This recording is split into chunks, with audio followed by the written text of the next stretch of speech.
ನಾನು ಮಾಧ್ಯಮದ ಸ್ನೇಹಿತರ ಮುಖಾಂತರ ಬಸವನಗೌಡ ಪಾಟೀಲ್ಗೆ ಯತ್ನಾಳ್ಗೆ ಸವಾಲಾಗ್ತೀನಿ.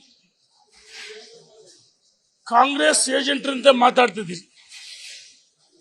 ಭಾರತೀಯ ಜನತಾ ಪಾರ್ಟಿಯ ಕರ್ನಾಟಕ ರಾಜ್ಯದ ಅಧ್ಯಕ್ಷ ಸನ್ಮಾನ್ಯ ವಿಜೇಂದ್ರ ಅವರ ಮತ್ತು ನಮ್ಮ ಪ್ರಶ್ನಾತೀತ ನಾಯಕ ಯಡಿಯೂರಪ್ಪನವರ ವಿರುದ್ಧವಾಗಿ ಮಾತಾಡಿದರೆ ಸಿದ್ದರಾಮಯ್ಯ ನೇತೃತ್ವದ ಸರ್ಕಾರ ಹೆಚ್ಚು ಅವರಿಂದ ಕೆಲಸ ಮಾಡಿಸಿಕೊಳ್ಳಬಹುದು. ಮತ್ತು ಬಿಜಾಪುರದಲ್ಲಿ ಯಾವ ಒಬ್ಬ ಪ್ರಭಾವಿ ಸಚಿವರ ಜೊತೆ ಮ್ಯಾಚ್ ಫಿಕ್ಸ್ ಮಾಡ್ಕೊಂಡಿದ್ದೀರಿ. ತನ್ನನ್ನು ಬಿಟ್ಟರೆ ಬೇರೆ ಯಾರ್ದು ಬಿಜಾಪುರ ಜಿಲ್ಲೆಯಲ್ಲಿ ಆಯ್ಕೆ ಆಗಬಾರ್ದು. ಒಳ ಒಪ್ಪಂದ ಮಾಡಿಕೊಂಡು ಆಯ್ಕೆ ಆಗಿದ್ದೀರಿ.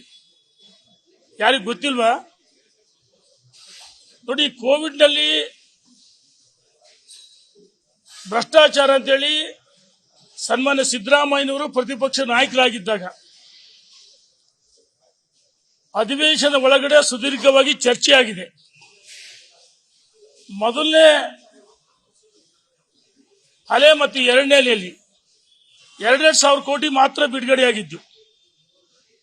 ಆ 2,000 ಕೋಟಿಯಲ್ಲಿ ಕಂದಾಯ ಇಲಾಖೆ, ಶಿಕ್ಷಣ ಇಲಾಖೆ, ಆರೋಗ್ಯ ಇಲಾಖೆ, ಈ ರೀತಿ ಒಂದೊಂದು ಇಲಾಖೆಗೆ 500 ಕೋಟಿ ಬಿಡುಗಡೆ ಆಗಿದೆ. 40,000 ಕೋಟಿ ಅಂತ ಹೇಳಿದ್ರಲ್ಲ, ನಾನು ಸವಾಲಾಗ್ತೀನಿ. ದಾಖಲೆ ಸಮೇತ ಚರ್ಚೆ ಬರಬೇಕು. ನಿಮ್ಮ ಹತ್ರ ದಾಖಲೆ ತನ್ನಿ. ಈ ವರ್ಷದ ಅತ್ಯಂತ ದೊಡ್ಡ ಜೋಕ್ಸ್ ಅಂದ್ರೆ 40,000 ಕೋಟಿ ಏನೇ ಭ್ರಷ್ಟಾಚಾರ ಅಂತ ಹೇಳಿದ್ರೆ ಇದು ದೊಡ್ಡ ಜೋಕ್ಸ್. ಅಂದ್ರೆ ಕಾಂಗ್ರೆಸ್ ಜೊತೆಗೆ ಮ್ಯಾಚ್ ಫಿಕ್ಸ್ ಮಾಡ್ಕೊಂಡು ಈ ರೀತಿ ಮಾತಾಡ್ತಿದ್ರಿ. ಬೆಳಗಾವಿ ಅಧಿವೇಶನ ಮಾಡಿದ್ದೆ ನೀವು. ಧಾರಾವಾಹಿ ಅಂತೆ ಯಡಿಯೂರಪ್ಪನವರ ವಿರುದ್ಧ, ವಿಜೇಂದ್ರ ವಿರುದ್ಧ ಉತ್ತರ ಕರ್ನಾಟಕ ಅನ್ಯಾಯ ಇದೆ ಅಂತ ಹೇಳಿಲ್ಲ. ಉತ್ತರ ಕರ್ನಾಟಕದ ಜನರು ಇವತ್ತಿಗೂ ಉತ್ತರ ಕರ್ನಾಟಕ ಯಡಿಯೂರಪ್ಪನವರ ಅವಧಿಯಲ್ಲಿ, ಭಾರತೀಯ ಜನತಾ ಪಾರ್ಟಿ ಅವಧಿಯಲ್ಲಿ ಅನ್ಯಾಯ ಆಗಿದೆ ಅಂತ ಉತ್ತರ ಕರ್ನಾಟಕದ ಜನ ಯಡಿಯೂರಪ್ಪನವರ ಆಡಳಿತ ಬಗ್ಗೆ, ಯಡಿಯೂರಪ್ಪನವರ ಬಗ್ಗೆ ಬಹಳ ಸಮಾಧಾನವಾಗಿದ್ದಾರೆ. ಉತ್ತರ ಕರ್ನಾಟಕ ಏನು ಅನ್ಯಾಯ ಆಗಿದೆ? ಅಧಿವೇಶನದ ಒಳಗೆ ಹೊರಗಡೆ ಮಾತಾಡಿದ್ದೆ ನೀವು.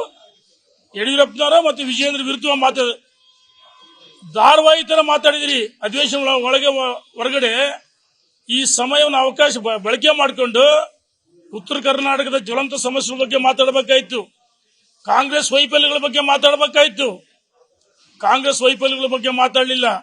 ಅಂದ್ರೆ ಬಿಜೆಪಿ ವಿರುದ್ಧ ಮಾತಾಡಿದ್ರೆ, ವಿಜೇಂದ್ರ ವಿರುದ್ಧ ಮಾತಾಡಿದ್ರೆ ಹೆಚ್ಚು ಬೆನಿಫಿಟ್, ಲಾಭ ಆಗುತ್ತಂತ ಹೇಳಿ ಈ ರೀತಿ ಆರೋಪಗಳನ್ನು ಮಾಡ್ತಾ ಇದ್ರಿ.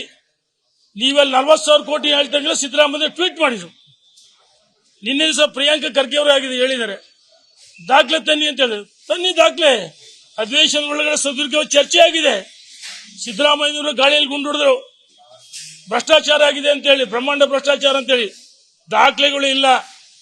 2,000 ಕೋಟಿ ಬಿಡುಗಡೆ ಆಗಿದೆ. ಎಲ್ಲಿ 40,000 ಕೋಟಿ ಬಿಡುಗಡೆ ಆಗಿದೆ? ಈ ರೀತಿ ಮಾತಾಡೋದು ಒಳ್ಳೇದಲ್ಲ. ನಾನು ಈ ಸಭೆಯಲ್ಲಿ ಒತ್ತಾಯ ಮಾಡ್ತೀನಿ. ಇದು ಕೇವಲ ಯಡಿಯೂರಪ್ಪ, ವಿಜೇಂದ್ರ ವಿರುದ್ಧ ಮಾತಾಡೋದಲ್ಲ. ಮೋದಿ ಅವರಿಗೆ ಅಪಮಾನ, ಬಿಜೆಪಿ ಅಪಮಾನ ಮಾಡಿದಂಗೆ ಈ ರೀತಿ ಹೇಳಿಕೆಗಳನ್ನ ಸಹಿಸಬಾರದು ಅಂತ ಹೇಳಿ ನಾನು ಸಭೆಯಲ್ಲಿ ಸಹ ಪ್ರಸ್ತಾಪ ಮಾಡ್ತೀನಿ. ಅನುಕ್ಷಣದ ಸುದ್ದಿಗಳಿಗಾಗಿ ವಿಸ್ತಾರ ನ್ಯೂಸ್ ಯೂಟ್ಯೂಬ್ ಚಾನೆಲ್ ಸಬ್ಸ್ಕ್ರೈಬ್ ಮಾಡಿ. ಹೊಸ ಸುದ್ದಿಗಳ ನೋಟಿಫಿಕೇಶನ್ಗಾಗಿ ಬೆಲ್ ಐಕಾನ್ ಕ್ಲಿಕ್ ಮಾಡಿ. ಲೇಟೆಸ್ಟ್ ಅಪ್ಡೇಟ್ಸ್ಗಾಗಿ www.vistaranews.com ವೆಬ್ಸೈಟ್ಗೆ ವಿಸಿಟ್ ಮಾಡಿ. ಅಂಗೈಯಲ್ಲೇ ಜಗತ್ತಿನ ಸುದ್ದಿ ತಿಳಿಯಲು ವಿಸ್ತಾರ ನ್ಯೂಸ್ ಕನ್ನಡ ಆಪ್ ಡೌನ್ಲೋಡ್ ಮಾಡಿ.